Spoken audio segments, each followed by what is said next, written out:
नमस्कार, prime time debate के साथ मैं हूं दीपक कुमार। 14 जून की तारीख एक इतिहास लिखकर जाएगी, क्योंकि 14 जून यानी बुधवार की रात 12 बजते ही धनबाद और चंद्रपुरा का बरसों पुराना रेल कनेक्शन खत्म हो जाएगा। जी हां, रेलवे लाइन के दरमियान 14 किलोमीटर के एरिया में भूमिगत आग जल रही है, जिसके चलते कभी भी इस लाइन पर कोई बड़ा हादसा हो सकता था। लिहाजा केंद्र सरकार ने इस रूट पर रेल परिचालन को 15 जून से बंद करने का फैसला ले लिया। ये फैसला 14 जून की रात 12 बजे से प्रभावी होगा। इसके बाद यात्रियों को होने वाली परेशानी के मद्देनजर 22 बसों की वैकल्पिक व्यवस्था की भी बात की गई है, लेकिन यात्रियों की माने तो उन्हें ट्रेन के बदले सिर्फ ट्रेन चाहिए। उनका कहना है कि सुरक्षा अगर परिचालन बंद करने का कारण है तो रूट बदला भी जा सकता है। रेल परिचालन बंद होने का कड़ा विरोध भी हो रहा है। ये विरोध हिंसक न हो, इसके लिए पुलिस प्रशासन मुस्तैद है। फिलहाल सवाल यही कि क्या होगा जब टूट जाएगा धनबाद चंद्रपुरा का रेल कनेक्शन।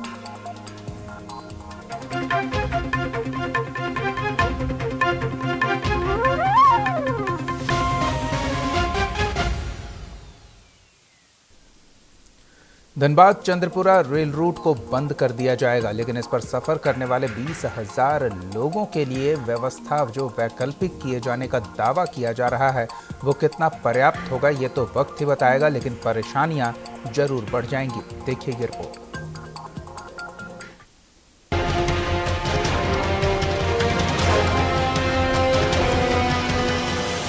बुधवार यानी 14 जून की रात 12 बजे के बाद आप धनबाद से चंद्रपुरा का सफर रेल से तय नहीं कर पाएंगे, क्योंकि धनबाद चंद्रपुरा के बीच 14 किलोमीटर के इलाके में भूमिगत आग लगी हुई है। यात्रियों की सुरक्षा के मद्देनजर भारत सरकार ने रेल लाइन पर ट्रेन परिचालन बंद करने का फैसला ले लिया है। इसके बाद इस रूट पर चलने वाली 19 एक्सप्रेस और 6 पैसेंजर ट्रेनों को रद्द कर दिया गया है। धनबाद डीसी ए दोड्डे ने परिचालन बंद का ऐलान किया और वैकल्पिक व्यवस्था की बात की। रद्द किया गया, उसमें 19 एक्सप्रेस है और 6 पैसेंजर ट्रेन है, और इसको अल्टरनेटिव व्यवस्था हम लोग जिला प्रशासन के द्वारा जो लोकल कम्यूटर्स है उनके लिए करीबन 22 बसेस का व्यवस्था की जा रहा है। ये 22 बसेस 15 तारीख 5 बजे से 10 बजे तक हर एक आधा घंटे में रहेगा, और 10 बजे से 4 बजे तक 40 मिनट में एक बस, और 4 बजे से 9 बजे तक आधा घंटे में एक बस रहेगा। सरकार के इस कदम के बाद इलाके में आक्रोश है। 20,000 यात्रियों को इस रेल लाइन के बंद होने से सीधा फर्क पड़ेगा। ये भी कहा जा रहा है कि ट्रेन जैसी सस्ती और कारगर सुविधा बस के जरिए नहीं दी जा सकेगी। लिहाजा पुलिस भी पूरी तरह मुस्तैद है। किसी भी हिंसक प्रदर्शन से निपटने के लिए बंद होने वाले सभी स्टेशनों पर धारा 144 लागू की जाएगी। 14 जून की शाम से ही धारा 144 लागू हो जाएगी। 15 तारीख से Dhanbad Chandrapura line, DC line जिसको कहा जाता है, उसको भारत सरकार के आदेशानुसार हम लोग बंद करने जा रहे हैं। 14 के रात 12 बजे से ही उसका परिचालन बंद हो जाएगा। तो उसके आलोक में जितने भी सुरक्षात्मक इंतजाम करने हैं उसका हम लोगों ने 2 दिन पूर्व में ही जायज़ा लिया था। क्या क्या करना पड़ेगा, कितना फोर्स लगाना पड़ेगा, उसका हम लोगों ने असेसमेंट किया है। हम लोग आरपीएफ के साथ, जीआरपी के साथ मिलके जिला पुलिस स्टेशनों पर कुछ टुकड़ियों को तैनात कर रहे हैं, ताकि रेलवे की बहुत सारी प्रॉपर्टी अलग अलग स्टेशन और हॉल्ट पे लगी हुई है। तो ये संभावना और ये इनपुट हम लोग को हमेशा मिलता रहा है कि ये रेल लाइन बंद होने के बाद कुछ शरारती तत्व वहाँ जाके कुछ तोड़फोड़ करे, सरकारी प्रॉपर्टी को अगर डैमेज करेंगे तो उसको रोकने के लिए हम लोगों ने 144 धारा का तो 14 तारीख की रात से ही हम लोगों ने अमल में लाना एक आदेश दे दिया गया है। रेलवे लाइन के नीचे भीतर ही भीतर कोयला सुलग रहा है, लेकिन इस लाइन के बंद होने से लोगों के भीतर भी आक्रोश की आग पनप रही है। शायद सरकार और पुलिस प्रशासन को इसका अंदेशा है, क्योंकि जब से रेल लाइन के परिचालन पर रोक लगाने का मामला उठा था तभी से इसके विरोध में स्वर उठने लगे थे। फिलहाल सरकार का दावा है कि इस लाइन पर यात्रियों को जान और माल का बड़ा नुकसान हो सकता था। देखना होगा कि सरकार के इस फैसले पर 14 जून की रात 12 बजे के बाद लोगों की कैसी प्रतिक्रिया सामने आती है। धनबाद से राजकुमार जायसवाल की रिपोर्ट, न्यूज़ इंडिया।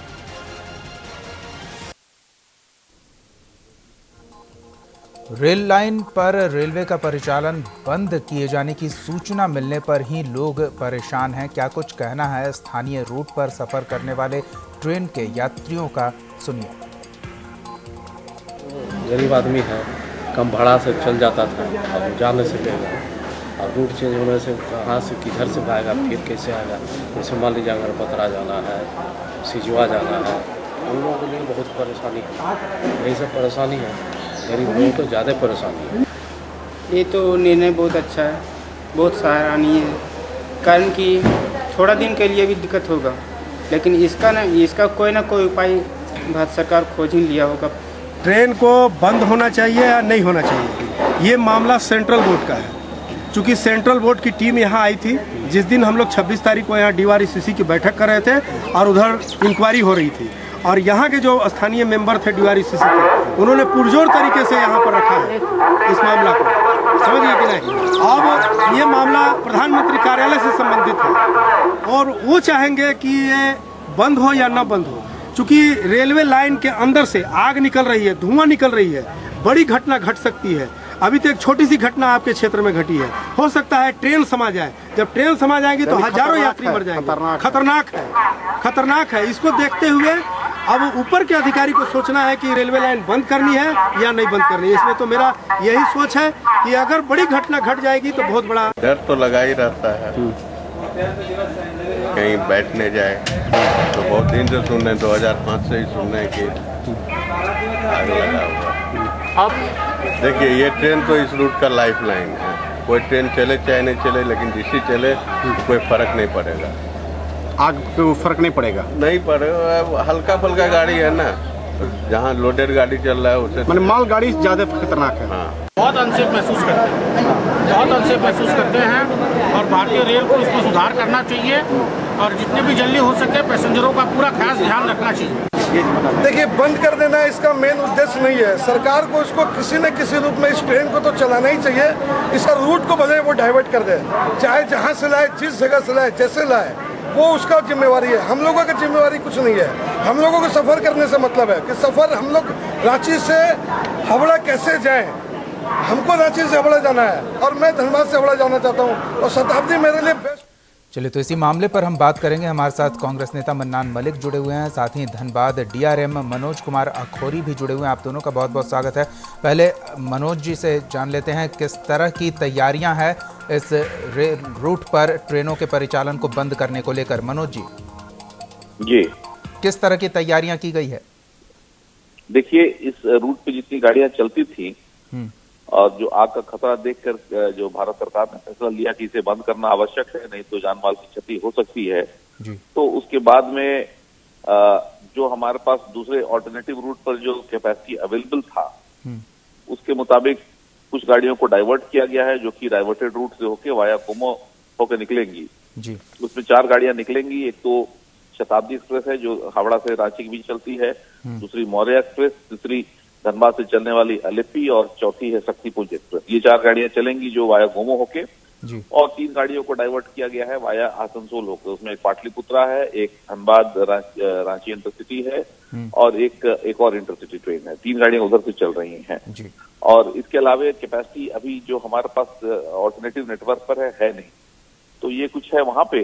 और दूसरी बात है कि जो एग्जिस्टिंग मेरा नेटवर्क था जो कि बंद हो गया धनबाद चंद्रपुरा का, तो उसमें रेलवे के एसेट्स हैं, तो उनकी भी रखवाली करना और उसमें एसेट्स कहीं बर्बाद ना हो जाए, कहीं चोरी ना हो जाए, डैमेज ना हो जाए, इन सब चीजों के लिए हम लोगों ने ख्याल किया है। उस बारे में जो इंस्ट्रक्शंस दिए जाने हैं डिफरेंट विभाग को रेलवे के अंदर, वो हम लोगों ने कर रखा है, हम लोगों ने तैयारी की हुई है ताकि इसमें किसी प्रकार की क्षति ना हो पाए जी। और रहा सवाल की कुछ गाड़ियां जो कैंसिल होंगी, तो कैंसिलेशन की वजह से लोगों को अपने टिकट की रिफंड कराने पड़ेंगे। हालांकि उनको यात्रा में परेशानी तो होगी जरूर, लेकिन रिफंड कम से कम हम उसको उसमें जो कुछ भी हम सुविधा मुहैया करा सकते हैं, उसके लिए भी हमने तैयारी की है कि कुछ अगर एक्स्ट्रा काउंटर खोलना पड़ा हमारे रिजर्वेशन सेंटर से तो वो खोलेंगे। सफिशिएंट कैश की अवेलेबिलिटी वहां रहे ताकि लोगों को परेशानी का सामना न करना पड़े।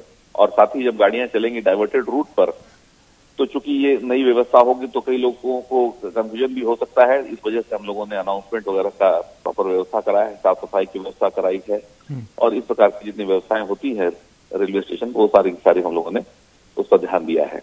जी मनोज जी, ये भी समझना चाहेंगे कि रेलवे को इस रूट पर आमदनी भी होती थी, केवल पैसेंजर्स से नहीं, माल ढुलाई भी इस रूट पर काफी तादाद में होता था, जिससे आमदनी बेहतर होती थी।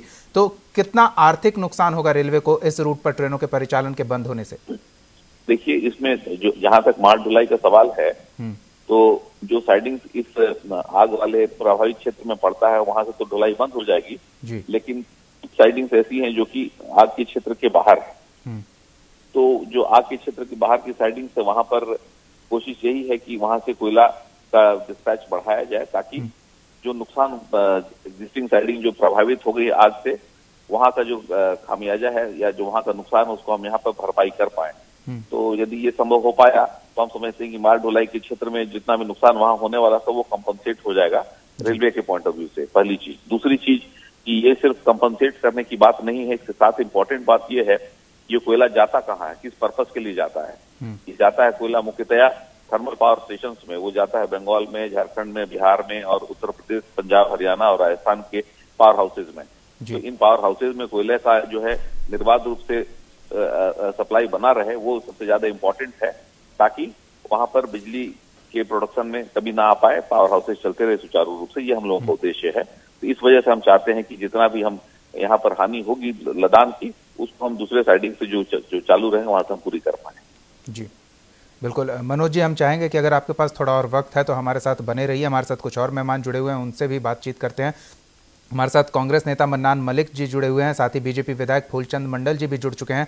लेकिन पहले मन्नान जी की प्रतिक्रिया ले लेते हैं। मन्नान जी ने प्रेस कॉन्फ्रेंस कर विरोध जताया था कि ऐसे ही अचानक से बंद कर दिया गया रेल रूट और हजार लोग प्रभावित होंगे। वैकल्पिक व्यवस्था की मांग की थी मन्नान मलिक जी ने। क्या कहेंगे मन्नान जी?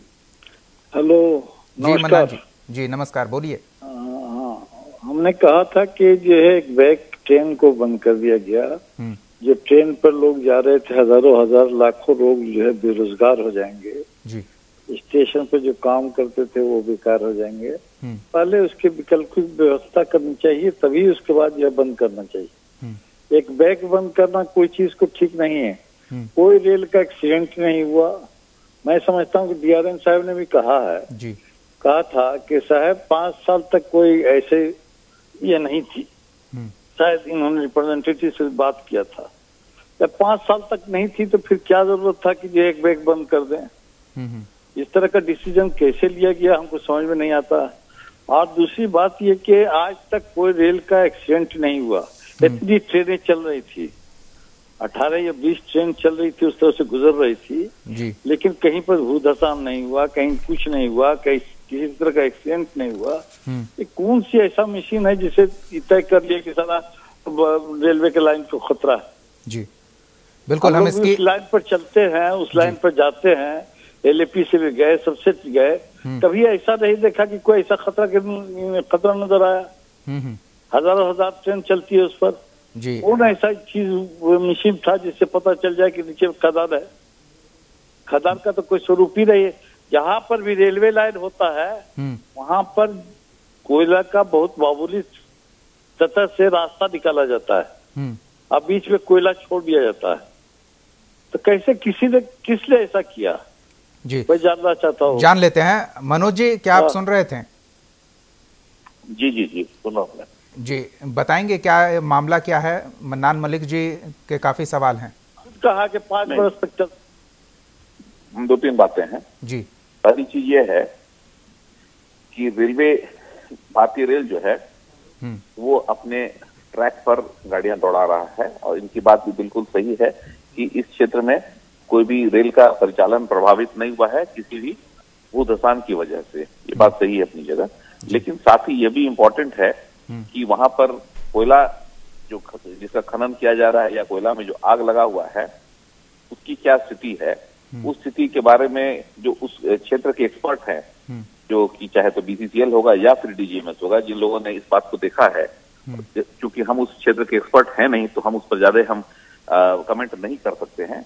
उन लोगों ने देखा है और चूंकि डीजीएमएस की एक विशेष जो उनको जो ये दिया हुआ है कि सेफ्टी को देखना है माइंस में, तो उन लोगों ने इसको देख के ऑब्जर्व किया है और उसके बेसिस पर इन्होंने अपनी एक रिपोर्ट भेजी केंद्रीय सरकार को, जिसके बेसिस पर निर्णय लिया गया है। तो वो उनका क्षेत्र है जिसमें उन्होंने अपना काम किया है, उस बारे में मैं कमेंट नहीं कर पाऊंगा। बिल्कुल। फूलचंद मंडल जी हमारे साथ जुड़े हुए हैं। फूलचंद मंडल जी, रेलवे ने तो लोगों की सुरक्षा का हवाला देते हुए 34 किलोमीटर का ये ट्रैक बंद कर दिया। हजार लोग रोजाना सफर करते थे, केवल सफर ही नहीं करते थे, लोगों की दिनचर्या का एक हिस्सा बन जाता है। ट्रेनों से लोगों का व्यवसाय जुड़ता है, उनकी आमदनी होती है अलग अलग तरह से रेलवे स्टेशन से। अब ये पूरा इलाका वीरान हो जाएगा बंद होने के बाद। राज्य सरकार ऐसे में यात्रियों को और ट्रेन से जुड़े लोगों को राहत पहुंचाने के लिए क्या प्रयास कर रही है? देखिए, कल ही हम लोग डीआरएम साहब से मिले, माननीय सांसद जी रहे, विधायक जी रहे, राजसेना, मैं भी था जी। और हम लोगों ने उनसे आग्रह किया कि भाई ट्रेनों का परिचालन बंद ना हो, और एक व एक बंद हो गया। ठीक है, क्या रिपोर्ट आया डीजीएमएस का आया, लेकिन आज 8-10 सालों से बीच बीच में ये बात उठता रहा कि भाई रेलवे लाइन के बगल में आग है, रेलवे लाइन कभी भी नुकसान पहुंच सकता है। तो इतना समय रहते हुए भी सरकार को, जो उस समय सरकार थी यूपीए की, उनको ध्यान देना चाहिए था जी, जो लोगों ने नहीं दी जी।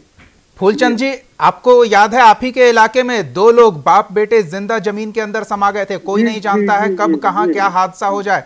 तो अगर ट्रेन कोई ऐसे ना करे, खुदा न खास्ता कोई ऐसा हादसा हो जाए, तो पूरा का पूरा ट्रेन गोफ में समा जाएगा। तो क्या उसके लिए कौन जिम्मेदारी लेगा अगर बंद ना करें तो? नहीं, बंद किया ठीक है, इसका वैकल्पिक व्यवस्था आज 5-7 सालों में होना चाहिए था। हाँ, ये बात है, ये होना चाहिए था, जो यूपीए सरकार ने नहीं की। अब डीआरएम साहब जितना सकेंगे, उनको जो अलाउ होगा उस रूट से गाड़ियों का परिचालन वो चलाएंगे, इस तरह का उन्होंने आश्वासन दिया है और उसकी सरकार व्यवस्था कर रही है, जैसे भी हो आगे के लिए। जी बिल्कुल। हमारे साथ जेडीयू प्रदेश अध्यक्ष जलेश्वर महतो जी भी जुड़े हुए हैं, उनकी भी एक प्रतिक्रिया ले लेते हैं। जलेश्वर जी, क्या कहेंगे? धनबाद चंद्रपुरा रेलखंड पर 15 तारीख से कोई ट्रेन नहीं चलेगी। जी, कुछ कहने से पहले आपके न्यूज चैनल को और फुलचंद बाबू को भाई नमस्कार जी। एक कहना यह है कि यह जनहित से जुड़ा हुआ मुद्दा है और ये जो है धनबाद का और जो है आपका बोकारो का हार्ट लाइन में है ये जी, और इससे लाखों लोग प्रभावित हो रहे हैं। और मैं सीधे तौर पर ये कहूंगा कि ये जो है कोयला निकालने के लिए आग का बहाना करके इस लाइन को बंद किया गया है। आज भी डीआरएम साहब का ये आया है कि अभी इसमें गाड़ी चल सकती है जी। नहीं, डीआरएम साहब हमारे साथ जुड़े हुए हैं जी। डीआरएम मनोज कुमार अखौरी जी हमारे साथ जुड़े हुए हैं, धनबाद डीआरएम, वो आपकी बात सुन रहे हैं जी। तो नहीं, अखबार में जो मैं पढ़ा वो मैं कह रहा हूँ जी। तो ये मान लीजिए इसका बंद करने के पहले वैकल्पिक व्यवस्था होना चाहिए, लेकिन वैकल्पिक व्यवस्था नहीं करके अचानक बंद किया गया, जिसमें 10-12 गाड़ी को कैंसिल किया जा रहा है। तो काफी यात्री को परेशानी होगी। और साथ ही साथ मैं कहना चाहता हूं, सरकार पूर्ण रूपेण दोषी और जिम्मेवार है। इस बात को स्वीकार करना चाहिए सरकार को कि सरकार जनता को नहीं देख रही है, जनता कॉर्पोरेट घराना को देख रही है। इसमें बड़े बड़े ओसीपी चलेंगे और कॉर्पोरेट घराना को ओबलाइज करेंगे ये। और अगर नियत रहता जो जनहित में काम करने का सरकार का, चाहे राज्य सरकार हो या केंद्र सरकार हो, तो ये आग बुताना बहुत बड़ी बात नहीं थी। जब पेट्रोल के कुआं से आग बुझता है तो ये मिट्टी के नीचे आग बुताना कोई बड़ी बात नहीं थी। बिल्कुल, ये गंभीर मसला है और इस पर बात तो होनी चाहिए। लेकिन मुझे लगता है डीआरएम साहब मनोज जी हमारे साथ जुड़े हुए हैं, वो इस मामले के एक्सपर्ट नहीं है कि जमीन के अंदर कितना कोयला है, लेकिन ये जरूर बता सकते हैं कि क्या संभावना है आने वाले वक्त में एक वैकल्पिक रेल मार्ग इस दोनों स्टेशनों के बीच, धनबाद और चंद्रपुरा के बीच?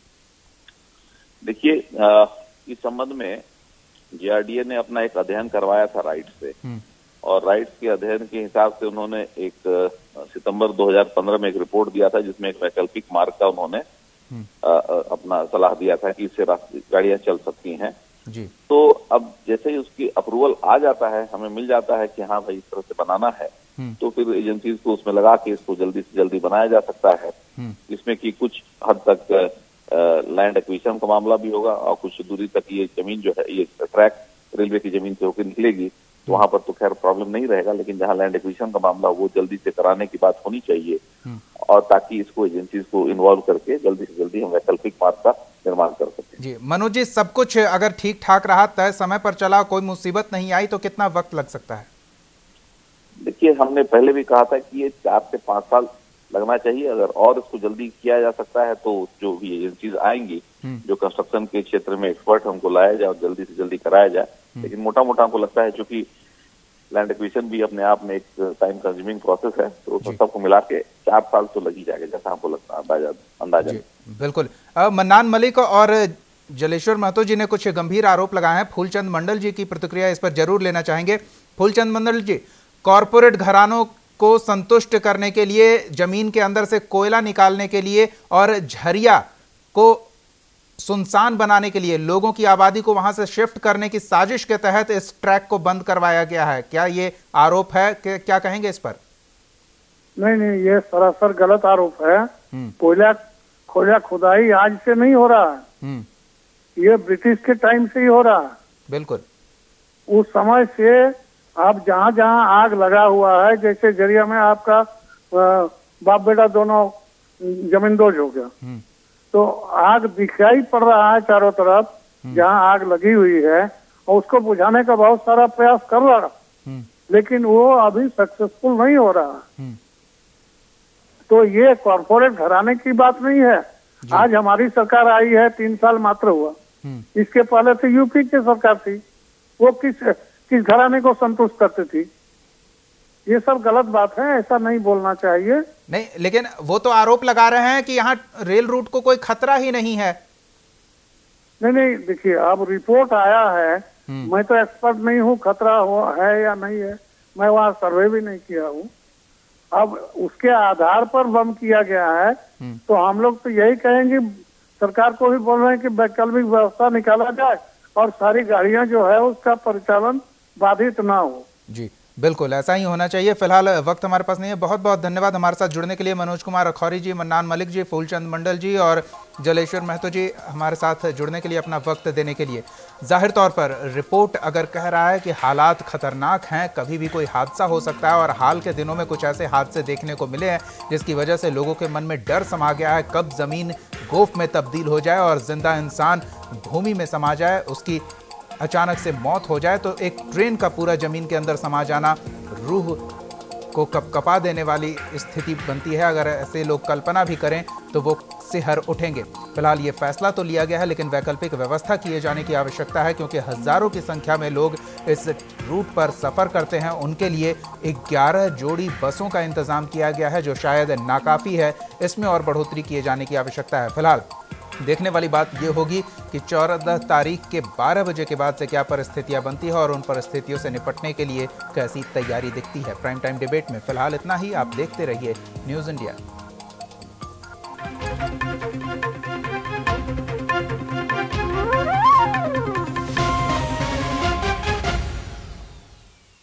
आप हमारे चैनल को YouTube पर सब्सक्राइब कर सकते हैं न्यूज इंडिया निम्स पर। इसके अलावा आप ट्विटर पर भी हमें न्यूज इंडिया 17 पर फॉलो कर सकते हैं। फेसबुक पर आप newsindia.nimsuni पर हमें लाइक कर सकते हैं।